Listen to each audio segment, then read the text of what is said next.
নমস্কার বন্ধুরা, তাতাই মা বাবা ব্লগে আপনাদের সকলকে স্বাগত। আমি আজ আপনাদের সাথে শেয়ার করতে চলেছি রোদে শুকোতে দেওয়ার ঝামেলা ছাড়াই ইনস্ট্যান্ট আমের ঝুরি আচারের একটা রেসিপি।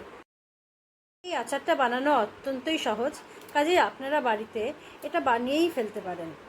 তাহলে আপনারা আমার আজকের এই রেসিপিটি দেখে নিন আর বাড়িতে বানিয়ে ফেলুন টক ঝাল মিষ্টি আমের ঝুরি আচারটি। আমি এখানে 4টে কাঁচা আম নিয়ে ভালো মতন ধুয়ে রেখেছি। এখন খোসা সহই আমি আমগুলোকে কেটে নেব। আমগুলোকে আমি ছোট ছোট টুকরো করে কেটে নিয়েছি।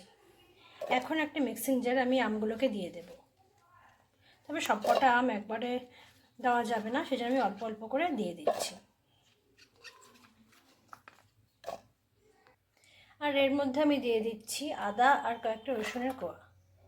আর ঝালের জন্য আমি দিয়ে দিচ্ছি কয়েকটা কাঁচা পাকা লঙ্কা। এগুলোকে এখন আমি জল ছাড়াই বেটে নেব। আমি কিন্তু আমগুলোকে একদম পেস্ট করিনি। এই দেখুন কেমন ছোট ছোট গুঁড়ো গুঁড়ো হয়ে গেছে। এখন আমি বাকি আমগুলোকেও পেস্ট করে নেব এইভাবে। আমগুলো সব পেস্ট করা হয়ে গিয়েছে। আর এইদিকে এখন আমি আচারের জন্য মশলা তৈরি করে নিচ্ছি, যার জন্য আমি একটা গরম খোলার মধ্যে নিয়ে নিচ্ছি কয়েকটা শুকনো লঙ্কা। আর এই শুকনো লঙ্কাগুলোকে আমি টেলে নিচ্ছি। এরপরে আমি একে একে দিয়ে দিচ্ছি 2 চামচ মৌরি, একই পরিমাণে গোটা ধনিয়া, সর্ষে, আর নিয়ে নিচ্ছি গোটা জিরে, আর ছোট চামচের 1 চামচ মেথি। মেথির পরিমাণটা কিন্তু এখানে কমই নিতে হবে।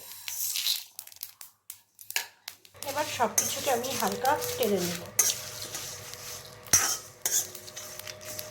আমি হালকাভাবে টেলে নিয়েছি। এখন গ্যাসটা বন্ধ করে দেব। আর ঠান্ডা হয়ে যাওয়ার পর আমি এগুলোকে বেটে নেব।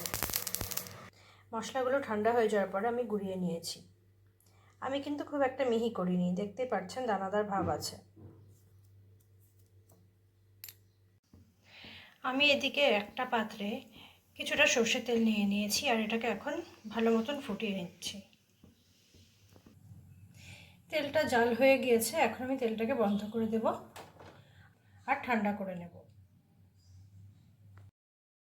একটা কাপড়ের মধ্যে আমি আধা পেস্ট করে রাখা আমগুলোকে দিয়ে কাপড়টাকে ভালো মতন চিপে আমি আমের মধ্যে যে এক্সট্রা জলটা ছিল সেটা ঝরিয়ে দিয়েছি। এবার আমি এর মধ্যে দিয়ে দিচ্ছি হলুদের গুঁড়ো, পরিমাণ অনুসারে নুন। আমি সামান্য চিনির গুঁড়োকে বেটে দিয়ে দিচ্ছি। এর মধ্যে দিয়ে দিচ্ছি হাফ কাপের মতন ভিনেগার। আর যে মশলাটা আমি বেটে রেখেছিলাম সেই মশলাটা আমি গোটাটাই এর মধ্যে দিয়ে দিচ্ছি। তেলটা আমার ঠান্ডা হয়ে গিয়েছে, তাই আমি কিছুটা তেল এর মধ্যে দিয়ে দিলাম। এখন এই সব কিছুকে খুব ভালো মতন আমি মেখে নেব। তাহলেই তৈরি হয়ে যাবে আমার টক ঝাল মিষ্টি রোদে দেওয়ার ঝামেলা ছাড়াই আমের ঝুড়ো আচার। আচারটাকে আমি একটা কাচের বোতলে ভরে রেখেছি। আপনাদের বলে রাখি, আচার সবসময় কাচের বোতলেই সংরক্ষিত করবেন, তাহলে আচার বেশি দিন ভালো থাকে। তাহলে বন্ধুরা, আমি আমার আজকের রেসিপিটি আপনাদের সাথে শেয়ার করলাম আর আপনারা দেখে নিলেন এটা কতটাই সহজ বানানো। আপনাদের কেমন লাগলো অবশ্যই আমাকে কমেন্ট করে জানাবেন। আর ভালো লাগলে আমার চ্যানেলটিকে সাবস্ক্রাইব করে আমার পাশে থাকবেন। আজকের মতন আমি আমার ভিডিওটি এখানেই শেষ করছি। ধন্যবাদ।